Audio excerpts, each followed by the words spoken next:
enemigos, enemies.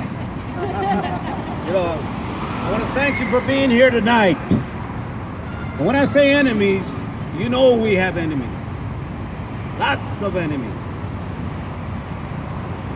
Today, history has brought us here again to Chicano Park to commemorate a historical event, the 46th anniversary of the moratorium in East LA, and to remember those that have gone, who struggled and have left us a struggle. We remember Cesar Chavez, we remember Corky Gonzalez, we remember Bert Corona, we remember Antonio Rendine from the Texas Farm Workers, and we remember Reyes Lopez Tejerina, who left us with the issue and the question of the land. Carlos has asked me to talk about the history of the moratorium. I know it's late, but it's important. But before I do speak on that, I want to thank Carlos for carrying on this tradition year after year and for having us remember those that went before us. I named the grandes, but there's hundreds if not thousands of people that have struggled for the movement and to make our community better. So, Carlos, un gran abrazo, and our sinceramente gracias for all that you've done, okay? We appreciate it. Que viva Carlos, eh? Viva! 46 years ago, or 1970, in San Diego, believe it or not, I was 27 years of age. Good. I was the president of the National City Chapter of MAPA. Like most of the people, the older people here, we had been involved a total of 2 years in the Chicano movement dealing with community issues. But in those 2 short years, from 68 to 1970, Chicano Park came about, Centro Cultural de la Raza, MAPA, Chicano Studies, Casa Justicia, the Ad Hoc Committee for Chicano Rights, MECHA, the Brown Berets, and many other organizations that came about through the self-determination of our people in those 2 short years. Nationally, Reyes Lopez Tejerina, land grant issue became a burning issue in the Chicano community that people have talked about today. La Raza Unida Party was organized in Crystal City, Texas. The Crusade for Justice held the Chicano Youth Conference. Bert Corona began CASA to fight for immigrant rights, the burning issue in this year's election. East LA students at Roosevelt High walked out to protest the educational inequities, which still is with us today. In 2016, we have more of our youth in prisons than we do in colleges. So nothing has changed there. The first Chicano bishop was consecrated in San Antonio. El Plan de Santa Bárbara that was drafted to deal with our children's education came about in the 1970s. Cesar Chavez and the United Farm Workers, through the grape strikes and the boycott, got 25 growers to sign contracts for farm workers' rights. In 1970, remember, we were just 8 million Chicanos and Latinos. Today, 2016, we're probably 60 million. And I don't know if that counts the 11 million so-called undocumented. In 1970, there was a military draft that you young people don't have to worry about. We had to sign up for the draft whether we liked it or not. Back in 1970, you didn't question the three sacred cows in our community, which were the Catholic Church, the Democratic Party, and the military. In 1970, when we started to organize the anti-war moratorium here in San Diego, the man that we most admired, looked up to, and loved, our grandfathers, our fathers, uncles, and older brothers, thought we were crazy. They couldn't understand why we didn't want to fight. That's what we had to overcome. In 1970, Republican President Richard Tricky Dickey was the president. The Vietnam War, which started in 1955, was now in the 15th year. The war started with U.S. military advisors who were present in small numbers throughout the 1950s. But by 1969, more than 500,000 U.S. military personnel were stationed in Vietnam. It's estimated that as many as 2 million civilians from the north and south died, along with some 1.1 million South Vietnamese and Viet Cong fighters. The U.S. military has estimated that between 200,000 and 250,000 South Vietnamese soldiers died in the war, and 58,000 U.S. armed forces died in the Vietnam War. It was in 1970 an anti-war movement where hundreds of thousands of protesters clogged city streets and shot down college campuses. The government responded by shooting to death 4 students at Kent State, and 10 days later, 2 black protesters at Mississippi Jackson State University. The history of the Chicano movement. In February 28th of 1970, Rosalio Munoz organized a march to protest the high number of Mexican Americans dying in Vietnam in LA. In spite of pouring rain, 5,000 people turned out to that march. In July of 1970, several months before the LA moratorium, a march was organized in Houston, Texas, drawing more than 5,000 people. Here in San Diego, there was a march. So there was many anti-war marches that were taking place in Chicano communities throughout the Southwest. The moratorium. I remember August 29, 1970. It was a very hot day. 3 other persons and myself drove to LA. 1,000 people from San Diego attended the moratorium. We got to LA and I witnessed something I had never witnessed before in my life. I saw thousands and thousands of Chicanos participating to demonstrate in a march from California, Nuevo Mexico, Arizona, Colorado, you know, the Midwest, from Mexico, from Chicago, and they were all getting ready.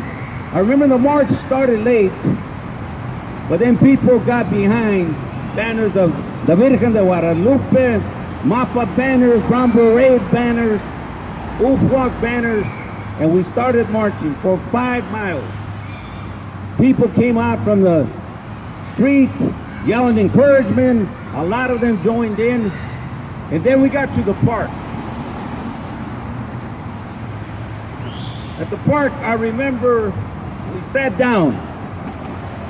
And I remember one of my friends saying, why don't we go to that liquor store over there and get a six-pack before the speakers and the band start playing. So I remember we walked into this liquor store. And I'll be honest with you, a lot of people were passing out six-packs. You know. But that was, like they stated, a block or 2 blocks away.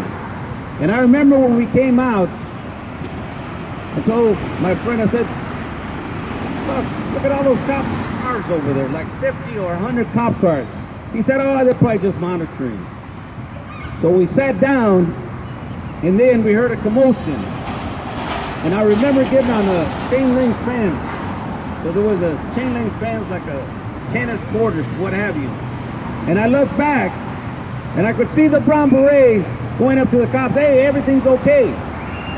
And boom, boom, the cops started putting a baton to them. And in around 3 minutes, the word went down. The people in front had no idea what was going on. 30,000 people is a lot of people. And in 3 minutes, 5 minutes, the bright sky got dark from all the rocks, bricks, sticks, trash cans, and I don't know what else that people were throwing at the police. It was like a friend told me, it was like 1940, the Zoot Suit riots, all over again. And I remember the police would be pushed back. And I remember individuals guys going up to the cops and just one good punch before they got Billy clubbed down. And I remember the cops started, more police started coming in, and they started lining up. And I kept saying, why aren't they going in? And then a little while later, I realized why they weren't going in.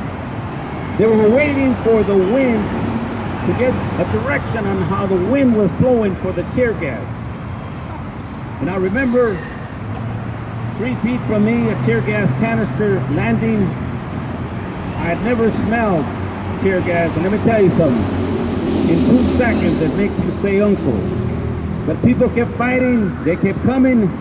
I remember there was a little side street where the front of the stand was, and people from the little neighborhood, it was only a half block going into Whittier, had the hoses out and were letting people wash their eyes out from the tear gas. Mothers were holding their kids, crying, everybody's trying to get out. And I remember when I got to Whittier, after we got all our people together, because we didn't know where we were at. We walked for 5 miles. We didn't know which direction or anything else. So when we got to Whittier Boulevard, I remember seeing a cop car go by. And probably within 100 feet, that car was totally demolished. Totally. So we started walking where, I don't know, down Whittier Boulevard. And cops were coming out with their guns and shooting up into the air and pointing it at the people. At that time,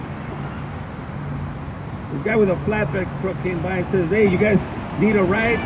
We all jumped on top of the truck. And I told him, take us to Pico Boulevard. Because Bert Corona and Abe Tapia had told me that they were going to hold a press conference at the Malpa State headquarters. So we went back there. We held a press conference. At the time, there was an individual, a lot of you might remember him, a Chicano who ran for governor, state of California, Ricardo Romo. And he had gotten hit. And I always remember, it's 46 years ago, I can tell the story now. I always remember Bert telling him, don't forget you got hit with a tear gas canister. You understand? When the news media shows up, you tell them that. So Bert and Abe denounced the police riot against the Chicano community, called for an end to the war in Vietnam. And I remember leaving East LA around 6 p.m. Getting on the freeway, and I looked back, and East LA was burning. It was burning. So I remember getting home around 9 p.m. and Channel 10 called me and said, can you do an interview on 94 where Channel 10 is at? So I went down there, and I also stated that the police again had attacked a peaceful protest that supposedly was guaranteed under the U.S. Constitution and the Bill of Rights, and that it was a police riot, and that they had murdered Ruben Salazar, Diaz, and Ward. So that's what happened, what I recall, on August 29, 1970. So today, 46 years later, the question is, what has changed? Tell me, what has changed? 1,000 people from San Diego attended. Now, I cannot believe that they're that old not to be here tonight. Ruben Salazar, Diaz, and Ward gave their lives that day so we could be here today. So, the biggest problem confronting us in 2016 is not immigration, it's not police brutality, it's not education, it's not incompetent, unresponsive politicians. The biggest problem we have is we have no power. We have 60 million people and we are not organized. So we look around, yeah, some things have changed, unfortunately, for individuals, but not for the masses of our people. We still are at the bottom. So what's the historical lessons from Vietnam, from the anti-war moratorium against the war in Vietnam? To me, it was a defining moment in my personal and my political life. To persons, all persons of Mexican ancestry, the demonstration provided a valuable political lesson. We learned that problems such as the Vietnam War could be confronted and addressed through our own self-determination. Nobody financed the anti-war moratorium. It came out of the community, it came out of our people, out of our own self-determination. We also must remember, like I stated, all the people that have gone before us. Carlos was telling me that Corky Gonzalez's ashes are right here. Right here. Corky, in 1970, was arrested in the LA moratorium and went to jail for 60 days. So we must never forget those type of sacrifices. Now, the other lesson is on August 29th, here in San Diego and throughout Aztlan, we are going to commemorate the 46th Chicano Moratorium. On that day, Chicanos will remember and remind today's generation. I saw those little kids playing out there. They are going to be the future. They are going to make what we're talking about become a reality if we do our job. So, to remind that generation that needed change will occur only if we build on history and go forth with the same espíritu, sacrifice, and struggle as their predecessors did in 1970. I want to leave you with one last word, one last message. Without struggle, there is no progress. Gracias y que viva la raza.